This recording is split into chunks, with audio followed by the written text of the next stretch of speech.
كان من ضمن الفنون اللي انا كنت عم بعمل ريسيرش عليهم بحياتي، مثل ما بعمل ريسيرش على كثير فنون عربيه بما انه هذا شغفي.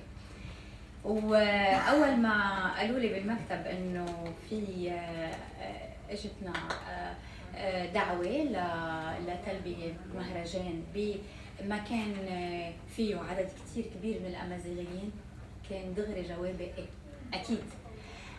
وهون بلشت تحضيراتي شو على بالي غني. فكانت هالاغنيه قعقع يا زبيده يلي ما تخيلت انه هالقد الناس رح تحبها مني. انا كنت يعني احب اغنيها لانه انا بحب غني اطماط كثيره.